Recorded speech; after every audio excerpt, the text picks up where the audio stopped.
What's going on? This is Coach Marcus, Pro Fan Talk, and just a real quick recap of the Atlanta Dreams 91-90 victory over the Indiana Fever. It was a good game, both sides. They went back and forth. Dream came out hot in the first quarter. Second quarter, Indiana battled back a little bit. I didn't think we were disruptive at all. I felt like we let them move the ball wherever they wanted to. We had a lot of breakdowns in our coverages. You know, we weren't really helping one another out. We played like five individuals defensively at times instead of collectively as a unit. And good teams take advantage of that. You know, Atlanta was really good at getting downhill. They knocked down some tough shots, but when you dig yourself a hole, it makes it really difficult to use all your energy to come back. Third quarter, Indiana battled back a little bit more, but Atlanta had a good third quarter. And in the fourth quarter, Indiana came alive. They brought it back, tied the game, and ultimately had an opportunity to win at the end of the game and just couldn't make the shot. They couldn't get the ball into Kelsey Mitchell or Caitlin Clark. It ended up going, Natasha Howard ended up getting her hands on it. She had maybe a 10-foot shot on the baseline, and it didn't fall. So in spite of everything that happened in that game, Indiana still had an opportunity to win. They just did not make the shot. I think discipline. You always ask us questions. You always hear me say being consistent in our discipline. And today we failed miserably as a group because there were certain things set in stone for us to do to be effective from quarter one to quarter four. And you guys didn't see what it was supposed to look like till quarter 3.5 on in the four. So it kind of just lies on that discipline right now. Atlanta Dream played great defense for most of the game. Fourth quarter, that's when Indiana caught fire, and they started making their shots. They started getting stops and making shots. And they closed that gap, and they kept chipping away. And before you know it, it was 2 minutes left. It was a one-possession game. Then it was a tie game. And then under a minute left, things got crazy. I mean, it's really hard when you dig yourself a hole like that in this league. Like, it's tough. I thought we had a bad start to the game. I thought we had a bad start to the second half.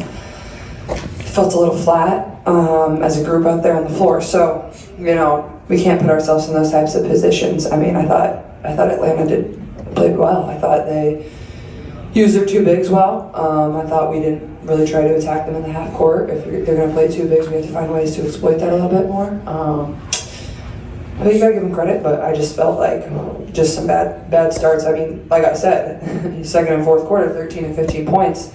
First and third, 31 and 32. So that's telling you something right there. So go back and watch the film, and that's the great thing about this league is you have a day and you play again. So, and Indiana had an opportunity to get the game. They did not need a three. They just needed a 2-point shot to win the game or go on the free throw line to try to tie it up.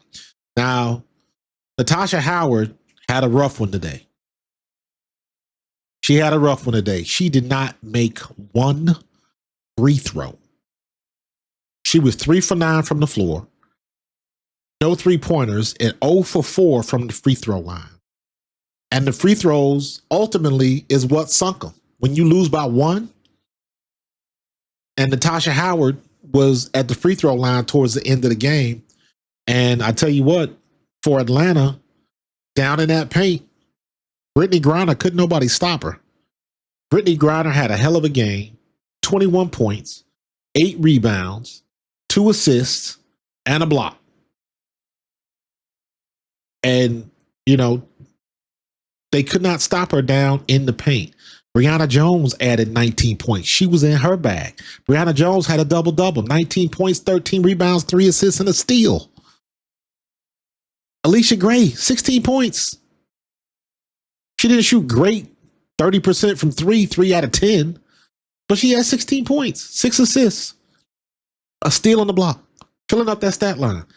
Ryan Howard took over in the second half, 20 points, 5 for 17 from the floor, 4 for 13 from 3, 6 for 6 from the free throw line. They made the free ones when they had to make the free. But ultimately, Atlanta played better. They almost lost it in the fourth quarter, but almost don't count.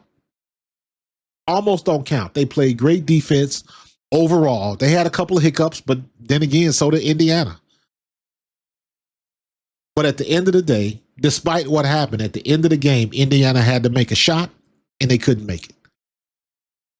They couldn't make it. Natasha Howard was a little suspect. DeWanna Bonner, no points. No points. 16 minutes, no points. 3 rebounds, 1 assist. Kelsey Mitchell, 24 points. Caitlin Clark, 27, 11, and 5. Who else? Tasha Howard had 6. Aaliyah Boston, great game, double-double, 24 and 10 with 4 assists and 2 blocks. Aaliyah Boston, wasted effort. So they had 3 players with 24 plus points. Aaliyah Boston, 24. Kelsey Mitchell, 24. Caitlin Clark, 27. But they got killed on the free throw lines. They needed 2 more free throws. 1 missed shot. But good job by Atlanta. Great team defense. They forced a lot of mistakes on Indiana, and they just couldn't get it done. Brittany Griner, Brianna Jones, and Ryan Howard were in their bag. All 3 of them made shots when they need to make shots. Great game by Indiana.